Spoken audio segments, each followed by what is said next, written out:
Sebelum kita lanjut, mungkin kita berdoa dulu supaya Ibu Joyce agak semangat ya.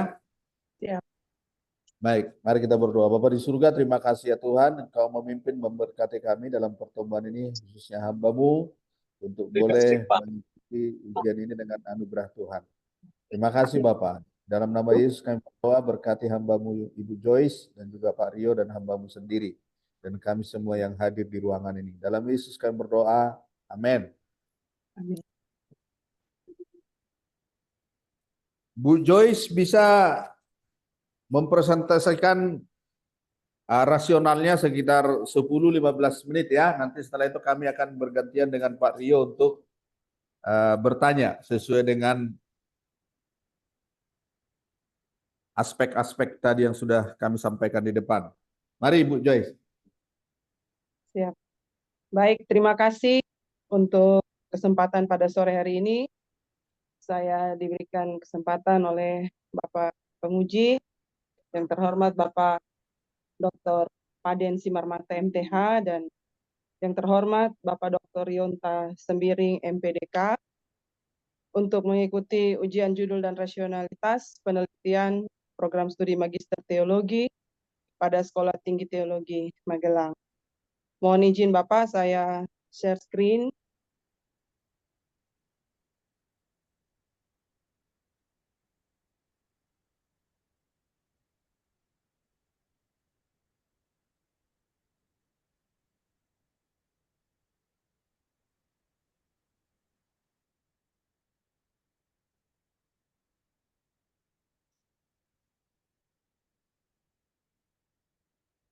Apakah sudah terbaca Bapak? Belum terlihat.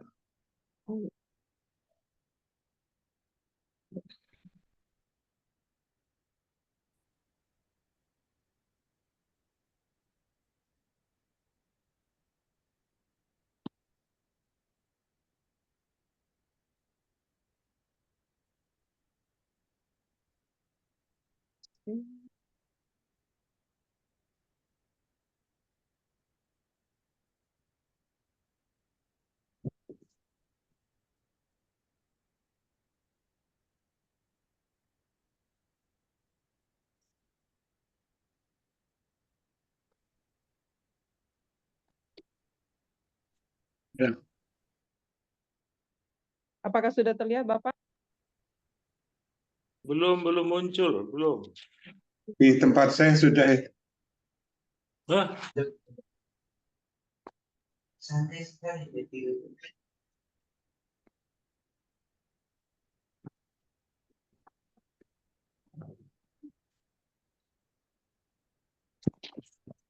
Di tempat saya sudah muncul share screen-nya. Ya, saya juga sudah lihat sih. Mungkin ada persoalan di device-nya Pak Rio barangkali. Oke Pak, lanjutin aja Pak. Ini kan ada saya punya filenya. Print out-nya. Silakan aja Ibu. Siap. Terima kasih Pak Rionta. Judul yang saya akan presentasi pada sore hari ini yaitu studi eksplanatori dan konfirmatori tentang kualifikasi hamba Tuhan berdasarkan 2 Timotius 2 ayat 24 sampai 26 di kalangan para pendeta Gereja Wesleyan Indonesia wilayah Timur.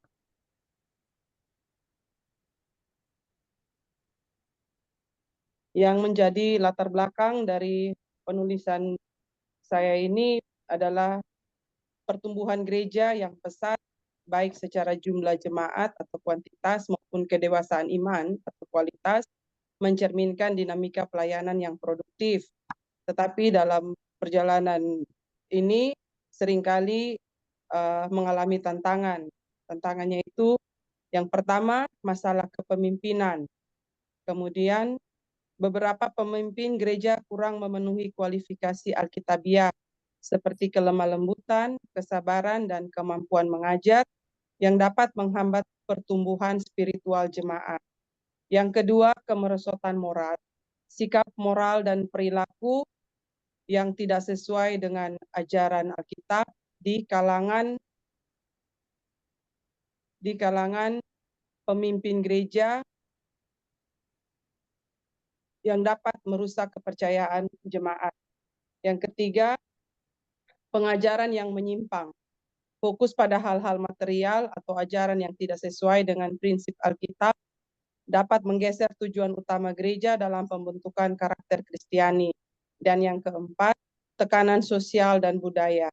Gereja sering menghadapi pengaruh budaya lokal dan tantangan sosial yang dapat mempengaruhi pendekatan pelayanan pastoral. Oleh karena itu, penting bagi gereja untuk menjaga kualitas pemimpin dan pelayanan berdasarkan prinsip Alkitabiah seperti di dalam kitab 2 Timotius 2 ayat 24 sampai dengan 26. Banyak pemimpin gereja menghadapi tantangan dalam memenuhi kualifikasi yang ditetapkan Alkitab seperti yang dirinci dalam kitab 2 Timotius 2 ayat 24 sampai 26. Alasannya yaitu yang pertama, kekurangan karakter Alkitabiah, yaitu tidak lemah lembut. Beberapa pemimpin menunjukkan sikap otoritatif atau kasar dalam interaksi mereka yang bertentangan dengan prinsip kelemah lembutan.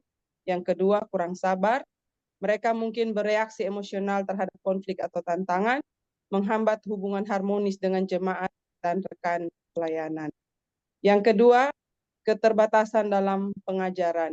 Pemahaman teologis yang kurang mendalam seringkali menyebabkan penyampaian ajaran Alkitab yang tidak efektif dan tidak sesuai konteks jemaat. Yang ketiga, masih fokus pada hal-hal duniawi. Beberapa pemimpin lebih mengutamakan aspek material, popularitas, atau kekuasaan yang mengesampingkan panggilan untuk melayani dengan hati yang murni dan tulus. Dan keempat, tekanan sosial budaya. Dalam konteks tertentu, pemimpin menghadapi ekspektasi budaya yang tidak sejalan dengan nilai-nilai Alkitab, seperti mentoleransi praktik yang tidak Alkitabiah demi mempertahankan harmoni sosial. Dan kelima, kurangnya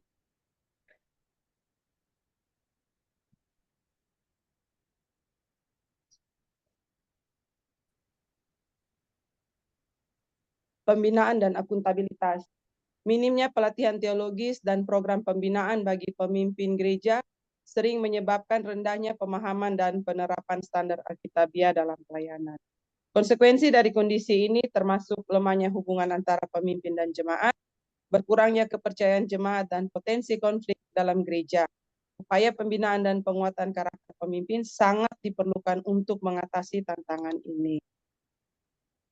Penelitian kali ini mempunyai fokus pada kelemah lembutan, kesabaran, dan pengajaran yang didasarkan pada prinsip kualifikasi hamba Tuhan yang diuraikan dalam kitab 2 Timotius 2 ayat 24 sampai 26. Sinyal kelihatannya, Bu. Sinyal kurang Bagaimana, bagus. Pak? Suara nggak kedengaran, sinyal kurang bagus. Iya, Pak, di sini lagi memang cuacanya lagi tidak baik, Pak. Kalau begini sudah jelas, Bapak. Halo? Di tempat saya jelas, Itu Tempat mungkin saya juga jelas. Nah, jelas, Bu, jelas. Lanjut. Oke, terima kasih. Fokus penelitian ini pada kelemah lembutan, kesabaran, dan pengajaran didasarkan pada prinsip kualifikasi hamba Tuhan yang diuraikan dalam kitab 2 Timotius 2 ayat 24 sampai 26. Kelemah lembutan menunjukkan sikap rendah hati dan kasih dalam menghadapi orang lain, termasuk jemaat dan lawan, sehingga dapat mencerminkan karakter Kristus. Hal ini penting dalam membangun hubungan yang damai dan harmonis dalam komunitas gereja. 2. Kesabaran, mengacu pada kemampuan menahan diri dalam menghadapi tantangan atau konflik tanpa kehilangan kendali emosi. Kesabaran menjadi kunci bagi pemimpin untuk memberikan pengajaran dan bimbingan dengan kasih yang konsisten.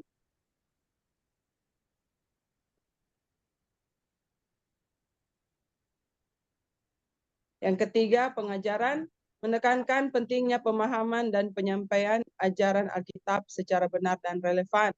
Seorang hamba Tuhan yang efektif harus mampu mengajar dengan hikmat dan kasih untuk membangun iman jemaat.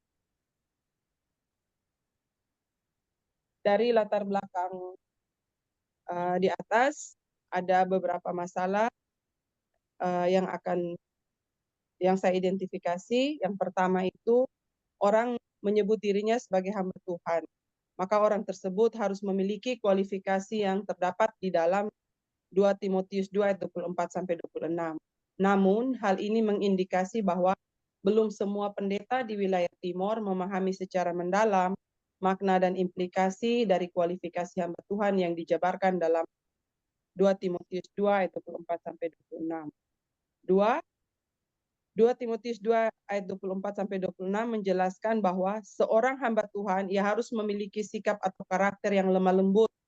Namun hal ini mengindikasi bahwa belum semua pendeta wilayah Timor memiliki karakter yang lemah lembut. 3, hamba Tuhan yang lemah lembut cenderung menghindari konfrontasi yang agresif.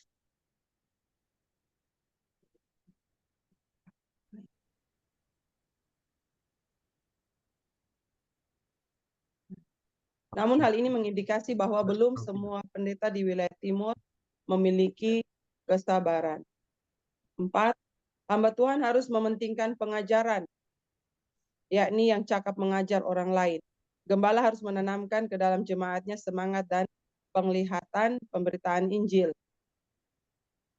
Sebagaimana Kristus mengajar murid-muridnya untuk mengangkat mata mereka dan melihat ke ladang tuaian, demikianlah ia menghendaki agar gembala-gembala bawahannya akan mengajarkan hal yang serupa kepada jemaatnya.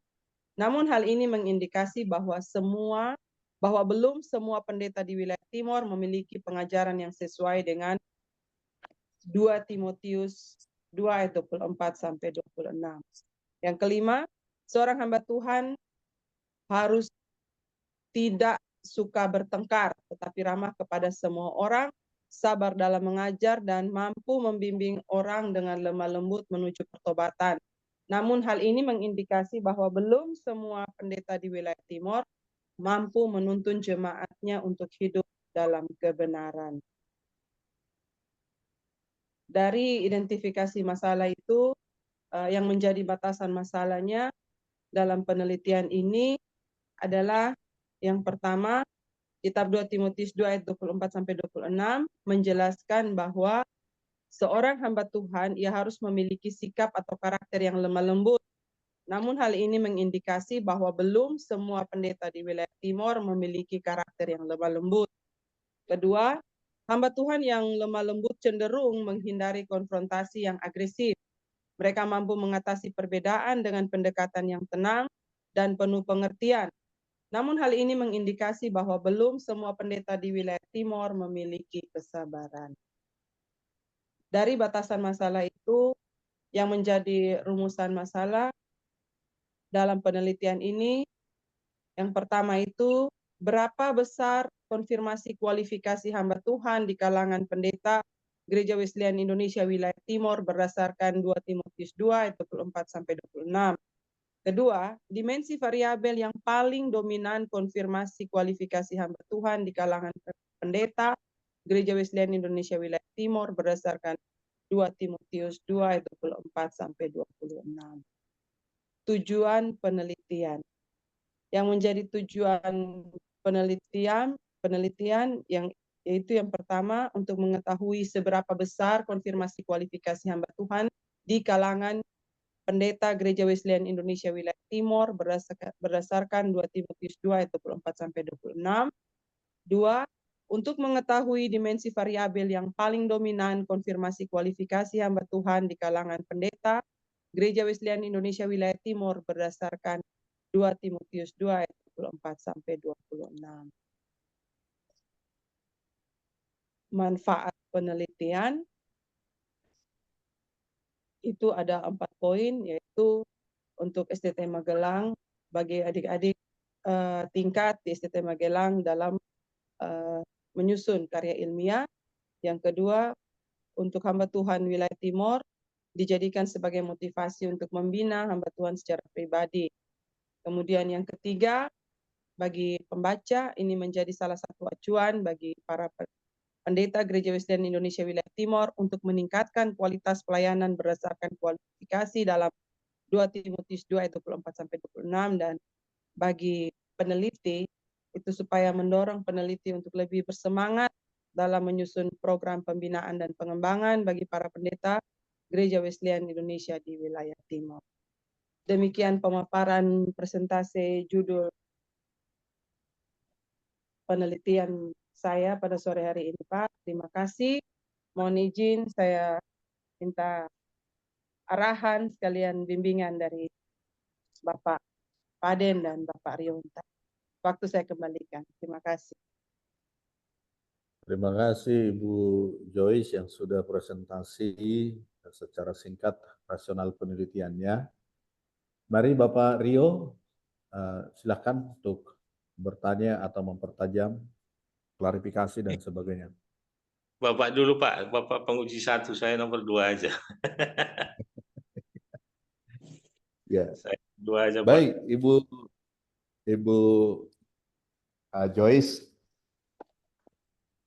Pertama-tama saya apresiasi jerih payah Ibu sampai sejauh ini.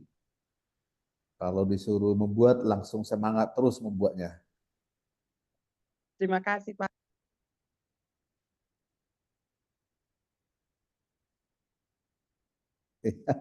Adalah sesuatu teladan yang luar biasa. Yang kedua adalah klarifikasi. Kalau tidak salah, harusnya ada kisi-kisi ya, sebagai gambaran jernih. Itu harus ada nanti sampai ketika sudah jadi proposal, karena dia menjadi acuan untuk kami boleh melihat. Karena ini adalah explanatory. Jadi kajian biblikal, kajian teologis, explanatory itu harus di depan sehingga kita bisa langsung mengadressing di mana nasnya, di mana ayatnya, di mana dimensinya, di mana indikator dan itemnya jika memang ada di sana atau subindikatornya. Nah, itu klarifikasi saya. Belum ada ya Bu ya? Siap, belum Bapak. Oke, sekarang kepada yang substansial. Dalam substansiasi ini saya ingin bertanya kepada Ibu, kalau Ibu baca 2 Timotius 2 ayat 24 sampai 26 itu, coba Ibu baca ayatnya.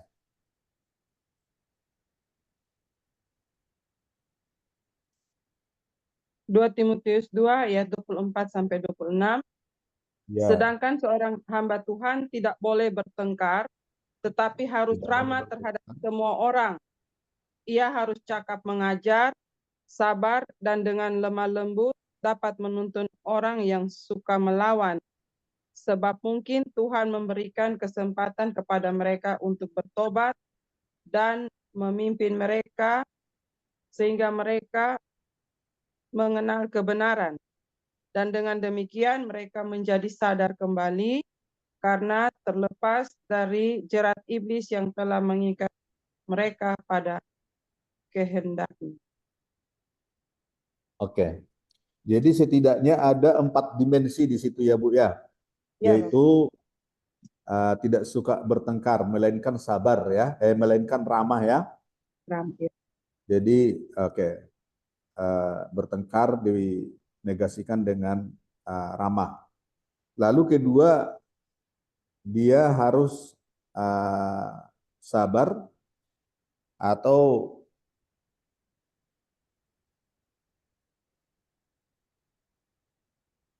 pandai mengajar. Baru setelah itu sabar, dan keempat adalah lemah lembut. Baik. Ibu sudah membahas begitu banyak rupa di dalam latar belakang masalah ini, sedemikian. Hanya kalau saya perhatikan agak lompat-lompat ya Bu ya. Kadang awalnya memang benar urutannya dari tidak suka bertengkar, tapi kemudian di tempat lain dimulai lagi, misalnya dari kelemah lembutan lagi. Jadi kurang runtut ya. Oke.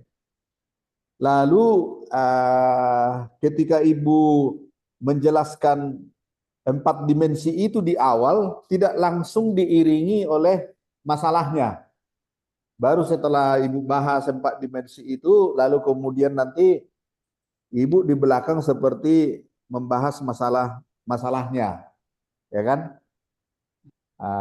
Sehingga tidak langsung begitu Ibu bicara misalnya dimensi pertama lemah lembut, bukan lemah lembut ya, tidak suka bertengkar, Tidak suka bertengkar. ya tidak suka bertengkar, mestinya kemudian Ibu langsung tunjukkan fakta di mana data itu atau nas itu kemudian dilawan atau tidak sesuai sehingga menjadi masalah.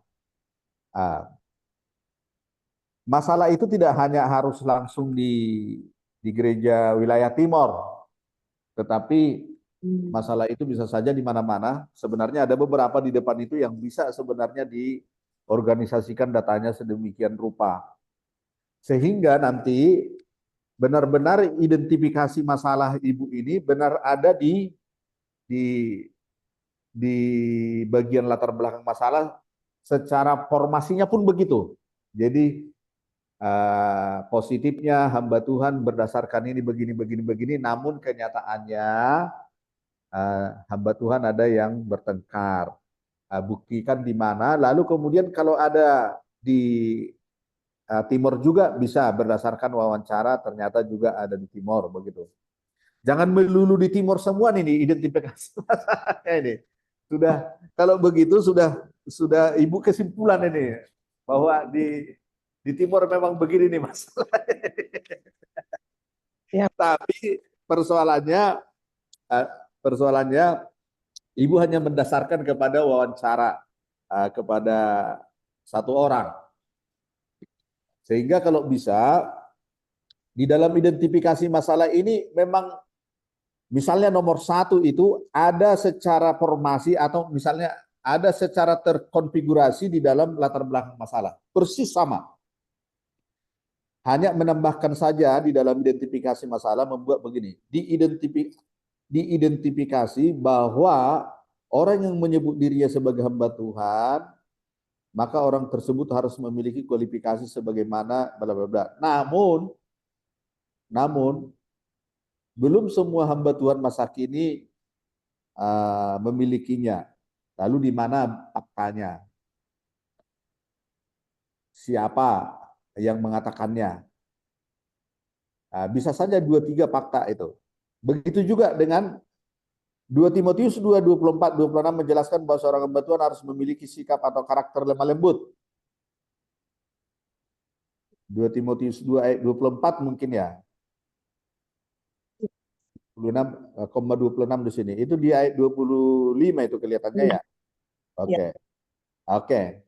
Namun diidentifikasi bahwa 2 Timotius menjelaskan bahwa seorang hamba Tuhan benar-benar. Namun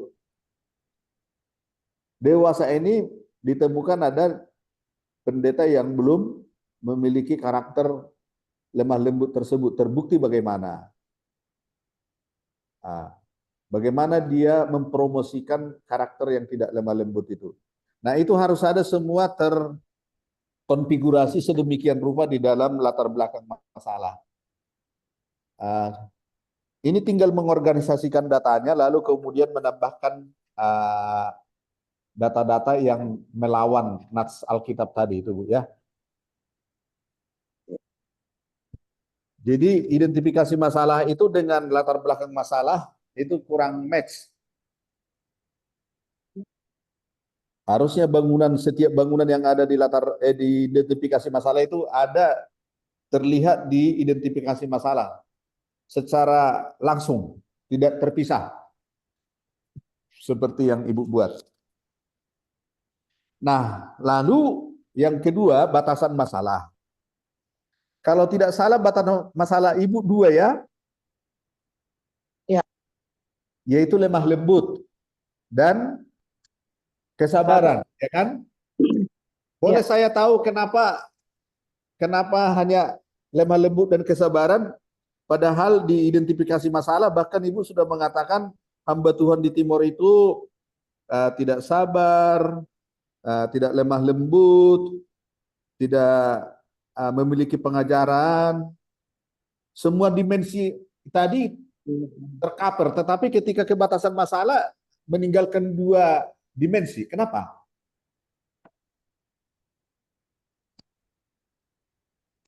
Atau Saya fokus pada silakan. izin Bapak, saya untuk batasan masalah ini saya fokus hanya pada poin 2 dan poin 4 dari identifikasi masalah itu, Bapak. Menyangkut dengan karakter lemah lembut dan memiliki kesabaran. Bertengkar, ada juga mengajar, tidak pintar mengajar. Ya, di mana tidak mengajar, tidak mampu mengajar dan kesabarannya. Padahal Ibu sudah mengatakan bahkan di timur pun ada begitu. Kenapa ini tidak dikonfirmasi? Tidak perlu dijelaskan. Padahal sudah jelas-jelas masalah begitu. Kenapa tidak jadi rumusan masalah? Maksud saya, kenapa tidak jadi batasan masalah yang nanti dirumuskan untuk dijawab?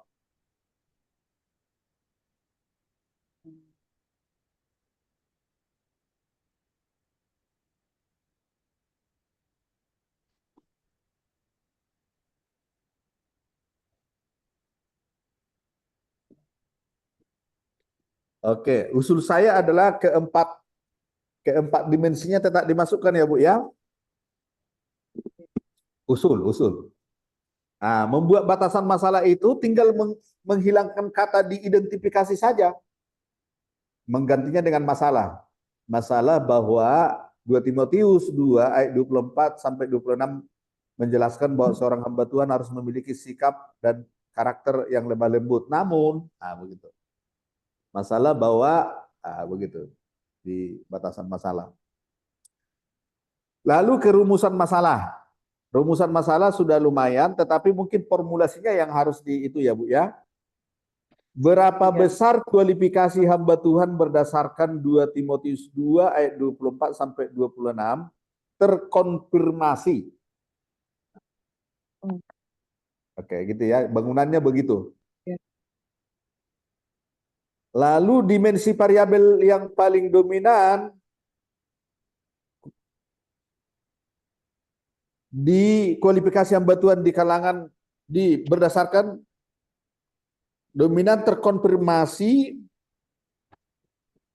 kualifikasi hamba Tuhan berdasarkan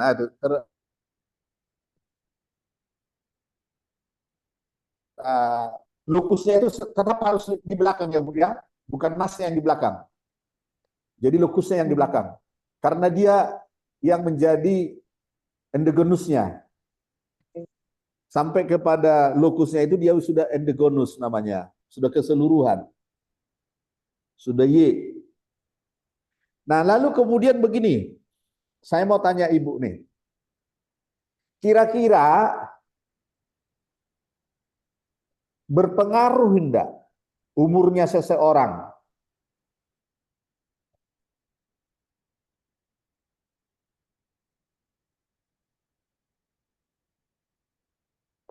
latar belakang pelayani? Misalnya kalau dia semakin tua, semakin berpengalaman pelayanan, apakah dia misalnya semakin sabar atau bagaimana? Kira-kira menurut dugaan Ibu? Ya, izin Bapak, kalau menurut saya umur itu berpengaruh. Umur berpengaruh. Selain latar belakang pendidikan juga, umur sangat berpengaruh. Kemudian itu otomatis juga terikut sertakan dengan emosionalnya. Seperti itu. Dalam hal kesabaran itu sangat berpengaruh emosional. Ibu, dengan mengikuti pandangan Ibu, apakah tidak lebih baik Ibu juga merumuskan masalahnya dimensi latar belakang apa yang paling dominan mengkonfirmasi kualifikasi hamba Tuhan berdasarkan 2 Timotius 2 ayat 24 sampai 26 di wilayah timur? Jadi Ibu akan melihat nanti latar belakang apa yang paling dominan? Apakah umur, apakah pengalaman melayani, apakah lamanya pelayanan, atau gender yang paling dominan dalam mengkonfirmasi kualifikasi hamba Tuhan ini berdasarkan 2 Timotius 2 ini dilaksanakan di wilayah timur. Jangan sampai nanti misalnya ternyata ibu-ibu yang lebih dominan melaksanakan kualifikasi hamba Tuhan berdasarkan ini. Jadi kita bisa mengatakan bahwa laki-laki perlu dibina lebih dalam misalnya begitu. Dalam penarikan kesimpulan nanti. Dan membuat implikasi dan syarat. Kalau ibu merasa itu menjadi salah satu faktor, latar belakang usia, latar belakang gender, latar belakang pengalaman pelayanan, latar belakang pendidikan barangkali atau apalah yang ibu rasa sebagai peneliti yang ada di Locus. Kalau bisa dimasukkan sebagai rumusan masalah ketiga, sehingga menjadi tujuan penelitian yang ketiga. Itu ya Bu ya? Siap, Bapak. Oke. Baik, kalau bisa manfaat penelitiannya diorganisasi kepada manfaat teoritis dan praktis ya Bu ya. Oh, siap. Oke, kalau sistematika penelitian sudah bagus.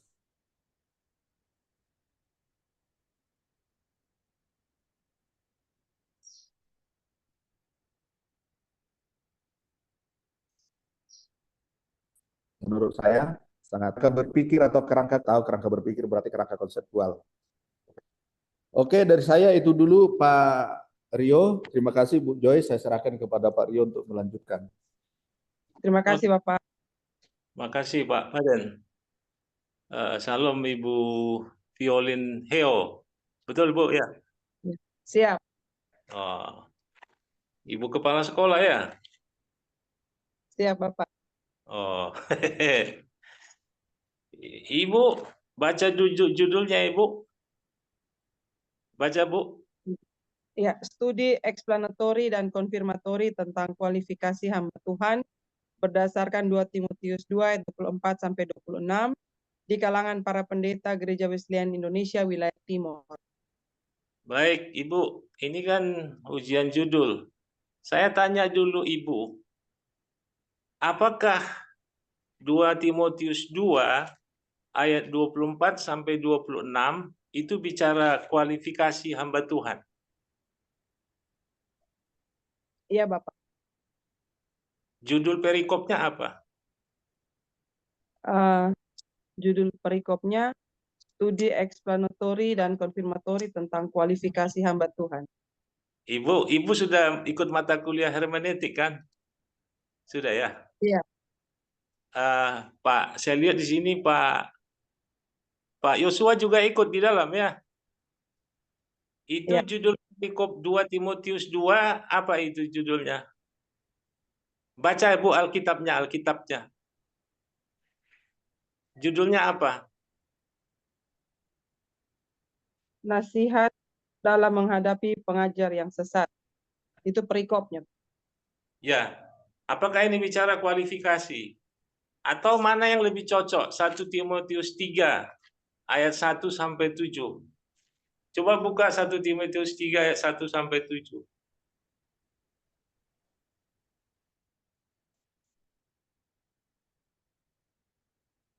Satu Timotius 3 ayat 1 sampai 7. Syarat-syarat bagi penilik jemaat. Ibu baca 1 sampai 7, baca ayatnya. 1 Timotius 3 ayat 1 sampai 7, syarat-syarat bagi penilik jemaat. Benarlah perkataan ini, orang yang menghendaki jabatan penilik jemaat menginginkan pekerjaan yang indah. Karena itu penilik jemaat haruslah seorang yang tak bercacat. Izin Bapak. Terlalu lihat lama di laptop. Mata kabel.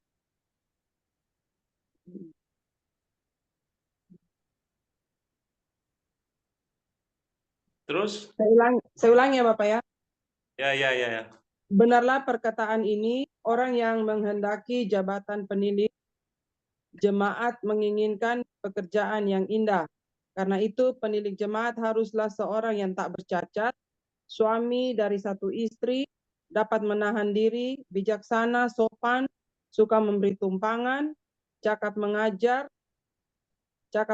orang, bukan peminum, bukan pemarah, melainkan peramah, pendamai, bukan hamba uang, seorang kepala keluarga yang baik, disegani dan dihormati oleh anak-anaknya.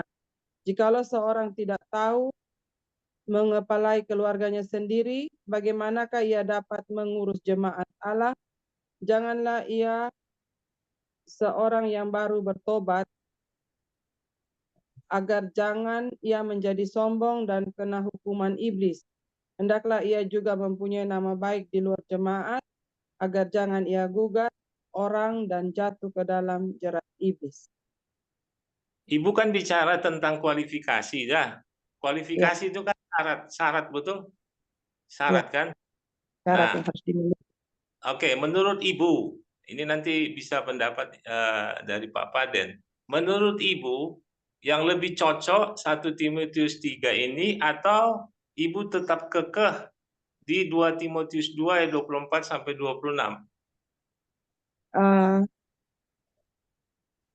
Kalau yang tadi saya baca di pertama Timotius 3 ayat 1 sampai 7 itu memang kualifikasi hamba Tuhan, Pak, tapi yang menjadi fokus saya ini ya kualifikasi hamba Tuhan itu yang terdapat di dalam kitab 2 Timotius 2 ayat 24 sampai 26.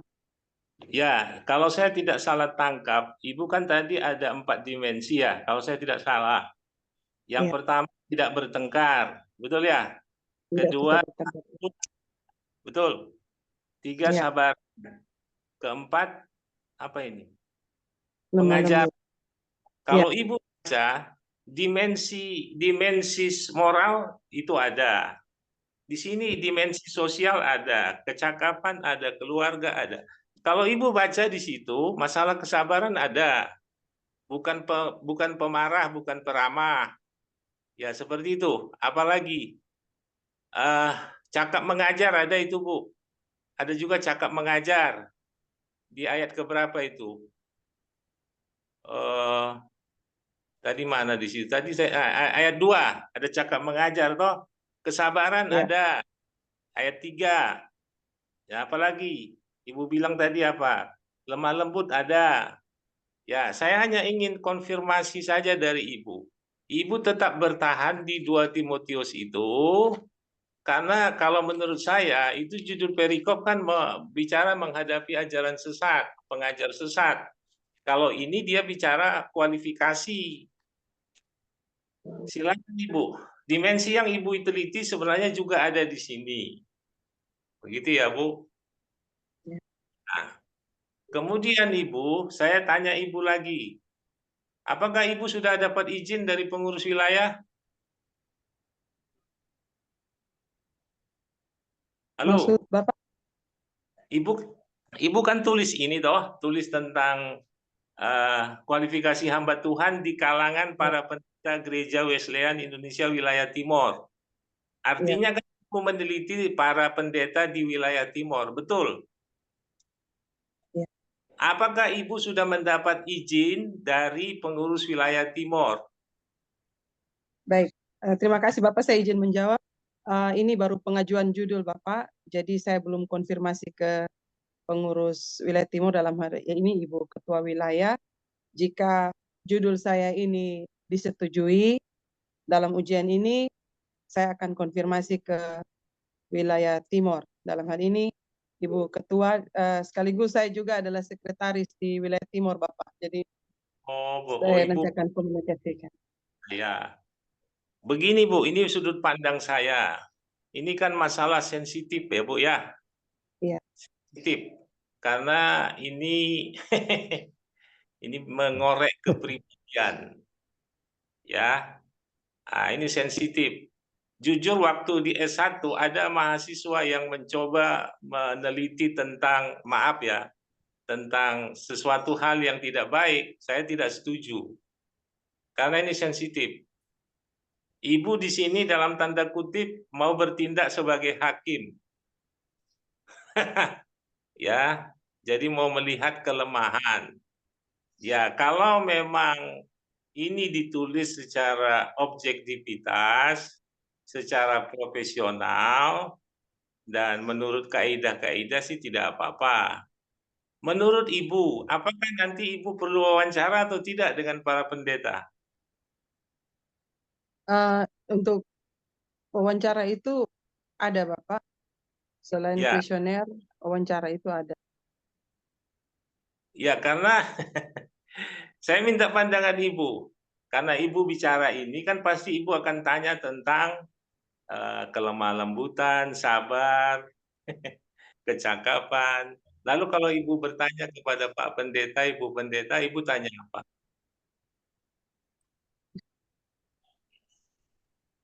Mohon petunjuk Bapak. Ya, kan Ibu yang tulis kok mohon petunjuk. Kan Ibu sudah punya gambaran. Yang menjadi latar belakang penulisan saya ini adalah karena saya sering melihat di gereja, baik itu yang ada di kota maupun di pedalaman, itu menyangkut dengan karakter hamba Tuhan Bapak. Jadi mungkin lewat penelitian ini bisa menjadi apa ya, menjadi bahan refleksi atau buat para pendeta di wilayah timur. Seperti itu Bapak. Ya, doa saya sih kalau ini disetujui dan pengurus wilayah menyetujui tidak keberatan, ya saya mendukung saja ya Bu, supaya tidak Siap. ada hambatan. Karena ini Siap. seperti melihat kekurangan. Ibu, saya tanya Ibu dulu. Ini kan judulnya studi eksplanatori dan konfirmatori. Apa itu studi eksplanatori dan dikaitkan dengan judul Ibu ini? Dan apa itu konfirmatori dikaitkan dengan judul Ibu ini? Ya. Kalau studi eksplanatori itu menjelaskan bagaimana tentang kualifikasi hamba Tuhan itu berdasarkan kitab 2 Timotius. Jadi memberikan gambaran tentang seorang hamba Tuhan, sikap seorang hamba Tuhan itu seperti apa, dan konfirmatori itu mengkonfirmasi kepada para hamba Tuhan sikap kualifikasi tentang hamba Tuhan berdasarkan 2 Timotius itu. Seperti itu, Pak. Oke. Boleh saya tahu Ibu juga jadi majelis ya? Jadi majelis juga. Sudah berapa lama? Sudah berapa lama? Sudah berapa lama ya? Ada 4 periode kan? 5 periode. Sudah lama, Bapak. Oh. Apakah Ibu pernah mewawancarai kepada para pendeta ini bagaimana pendapat mereka tentang 2 Timotius 2 ini? Apakah Ibu pernah bertanya misalnya tentang kesabaran mereka, tentang kelemah lembutan mereka? Apakah Ibu ada bertanya seperti itu? Sejauh ini belum, Bapak. Belum. Siap. Belum ya. Ibu, saya melihat dari halaman 8 ini tidak ada halamannya. Ini tidak ada ya. Saya melihat banyak pendapat pribadi Ibu ya. Ya. Ini kalau saya lihat di halaman 8, dewasa ini masih banyak pendeta yang masih terikat dengan pikiran yang duniawi. Nah, itu pendapat Ibu. Hati-hati Bu kalau itu tidak didukung dengan sumber atau teori yang lain. Sehingga ada kesan Ibu subjektivitas, bukan objektif. Ya. Kemudian Ibu juga berkata di halaman 9 masih banyak pengerja atau pendeta yang masih terdapat kurang cakap dalam mengajar. Harusnya Ibu cari data atau teori yang mendukung. Kenapa hamba Tuhan itu perlu cakap dalam mengajar seperti yang dikatakan oleh si A gitu loh.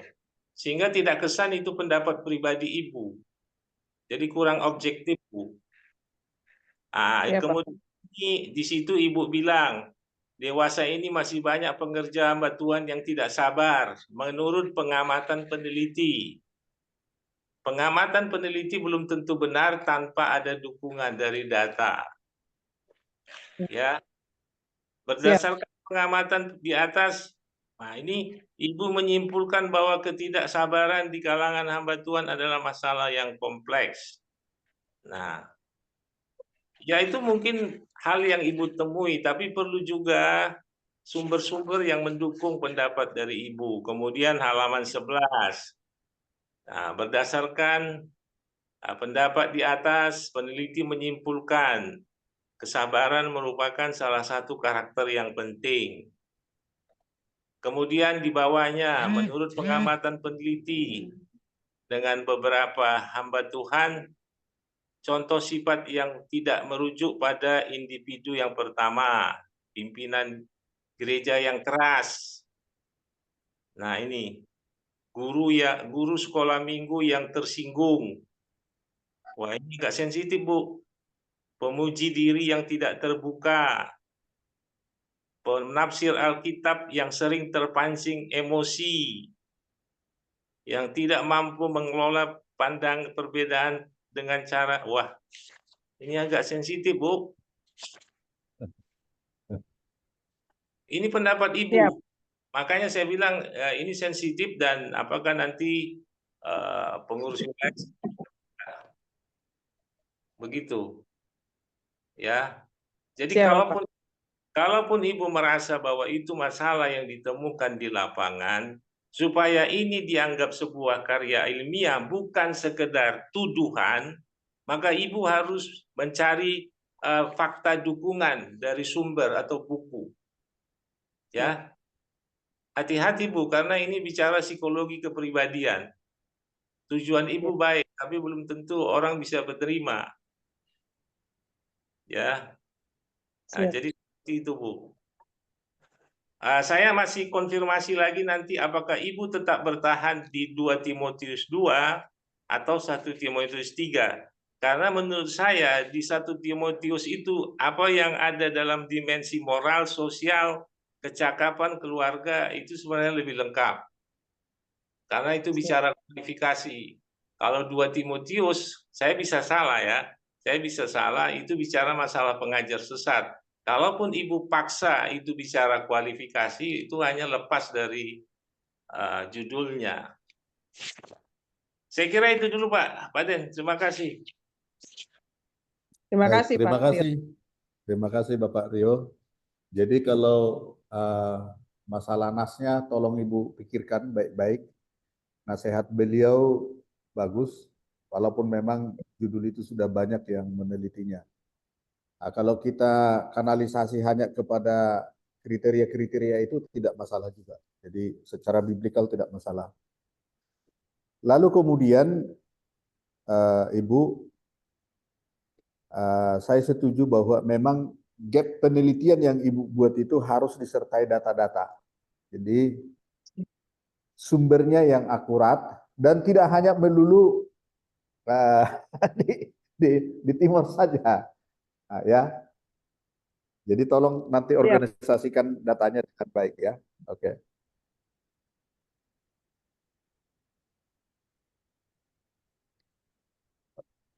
Oke, baik.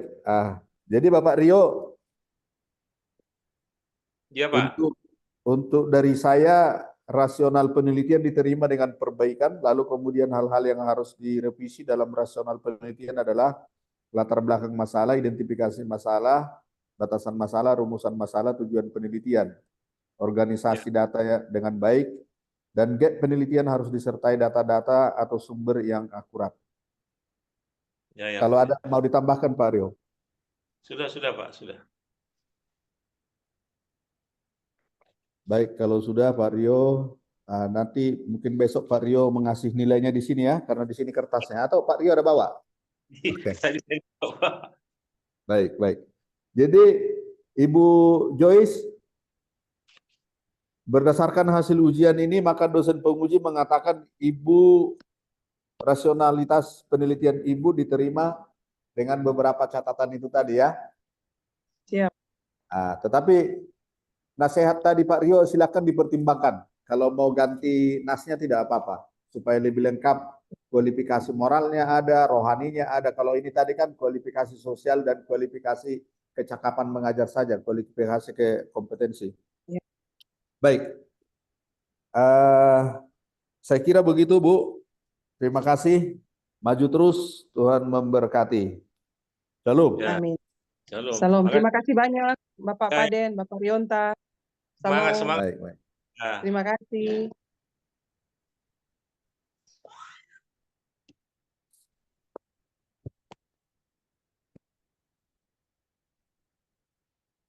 Siapa lagi nih? Akhirnya. Kak Yon. Ini buat saya tadi ya?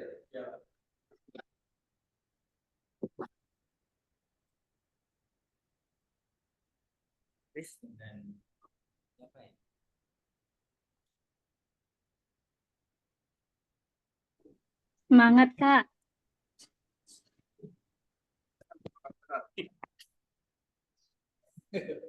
Semangat Kak Yohan. Fighting.